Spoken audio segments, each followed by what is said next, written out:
হাতে যদি থাকে সামান্য একটু সময় তাহলেই এই মজার ক্রিস্পি পটেটো বল তৈরি করে নিতে পারবেন যে কোনো সময়।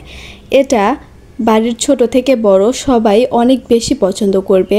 চাইলে বিকেলের আড্ডায় এটা আপনারা অল্প সময়ে তৈরি করে দিতে পারেন বাড়ির সবাইকে।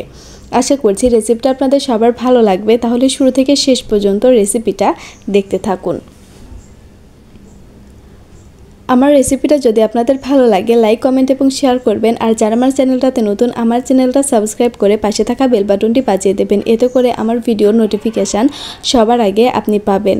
তাহলে চলুন বেশি কথা না বাড়িয়ে শুরু করা যাক আজকের রেসিপিটা তৈরি করার জন্য আমি এখানে কিছু আলু ছিলে ধুয়ে নিয়েছি।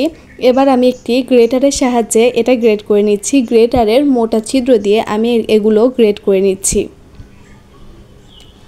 সবগুলো গ্রেট করে নেওয়া হয়ে গেছে। এবার আমি এটা খুব ভালোভাবে ধুয়ে নেব। ধুয়ে চিপে নিচ্ছি। চিপে নেওয়া হয়ে গেছে। ধুয়ে 3-4 বার পানি বদলে বদলে আমি এটা ধুয়ে নিয়েছি।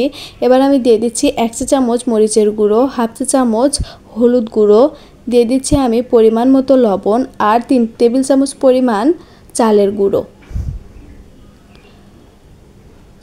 ভালোভাবে এটা আমি মিশিয়ে নিচ্ছি। মিশিয়ে নেওয়া হয়ে গেলে এটা আমি রেখে দেব 10 থেকে 12 মিনিটের জন্য।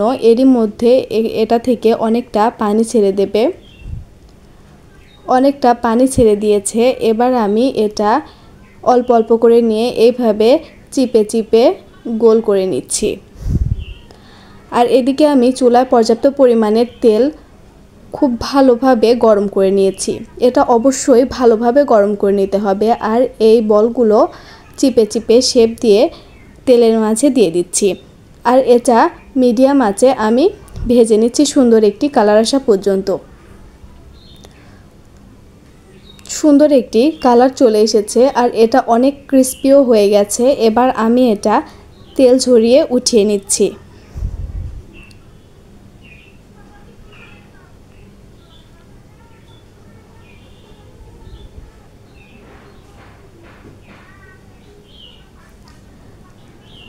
তাহলে দেখলেন তো একদমই অল্প সময়ে এবং অল্প উপকরণে এটা তৈরি করে নেওয়া যায়।